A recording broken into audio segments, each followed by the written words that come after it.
दो बहनें रूपकुमारी और राजदुलारी एक विवाह उत्सव में मिली। बड़ी बहन रूपकुमारी छोटी बहन रामदुलारी को बढ़िया जेवरों से लदी कीमती साड़ी, मखमल के ब्लाउज और ठाट बाट में देखकर दंग रह गई। 2 साल पहले जब राजदुलारी का विवाह हुआ तब तो उसके पास कुछ ना था। ससुराल का घर भी साधारण था और पति अभी पढ़ता ही था। इतनी जल्दी इतने ठाट कैसे सज गए? उसने रामदुलारी से पूछा। रामदुलारी बोली, मेरा पति एक बड़े व्यापारी का एजेंट है।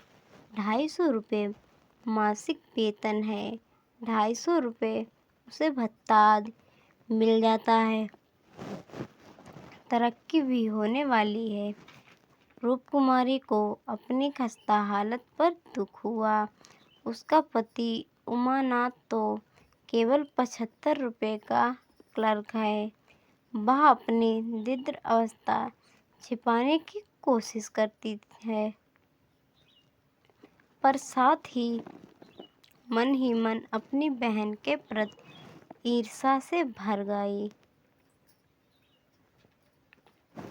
रात को छोटी का पति गुरुसेवा उसे अपनी कार में उसके घर छोड़ गया। वह उसे अपने घर आने का आग्रह भी नहीं करती, क्योंकि अपने घर की खस्ता हालत उसे दिखाए। अपने घर आकर वह अपने पति उमानाथ के प्रति क्षोभ जताने लगी। बच्चों पर भी अपना गुस्सा निकालने लगी। पति ने क्या सुख दिया है उसे? वह उमानाथ के आगे अपना दुर्भाग्य रोने लगी और दोष ठहराने लगी। रामदुलारी और उसके पति गुरुसेवक के ठाट बतला कर वह अपना माथा पीटने लगी। बेचारा उमानाथ अपराधी सा बना चुप रहता है। उमानाथ को भी गुरुसेवक के ठाट बाट पर आश्चर्य हुआ। उसने उसकी असलियत का पता लगाया तो पता चला कि गुरुसेवक को किन आदि नशीले पदार्थों की तस्करी के गैर कानून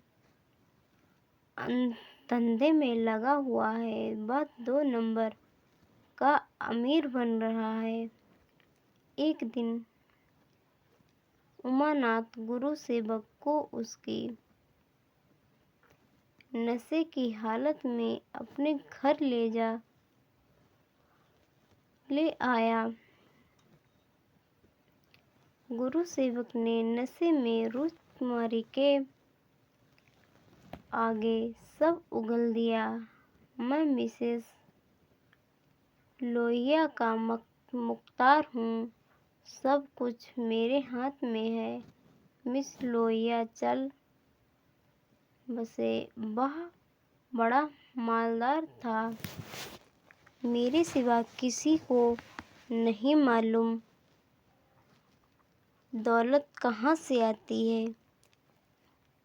वह खुफिया फरोश था। किसी से कहना नहीं। वह चोरी से कोकीन बेचता था। अब वह व्यापार में करता हूँ। हर शहर में मेरे खुफिया एजेंट हैं। मिस लोहिया ने मुझे इस फंड में उस्ताद बना दिया था। बड़े बड़े अफसरों से मेरा याराना था है। उनके मुंह में नोटों की पुलिंदे दोस्ता हूँ, हिसाब मैं लिखता हूँ, 1000 रिश्वत देता हूँ, 500 बाकी यारों का। उसकी बातें सुनकर उमानाथ ने उसे तुरंत अपने घर से विदा कर दिया, इस डर से कि कहीं उसके पीछे पुलिस ना आ धमके। रूपकुमारी खिन्न हो उठी। वह जिसे स्वर्ग समझती थी, वह विवस्त नर्क निकला। उसे लगा कि छल कपट से दूर जिस त्याग, संतोष, सादगी और साधना में उसकी जिंदगी बीत रही थी, उसी में सच्चा सुख है। वह लालच, लोभ, अन्याय की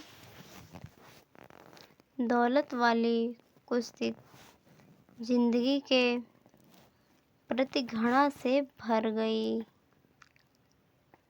वह जल्दी से जल्दी अपनी बहन रामदुलारी के पास पहुंचकर उसे इस अभिशप्त जीवन से बचाने के लिए उग्र हो उठी।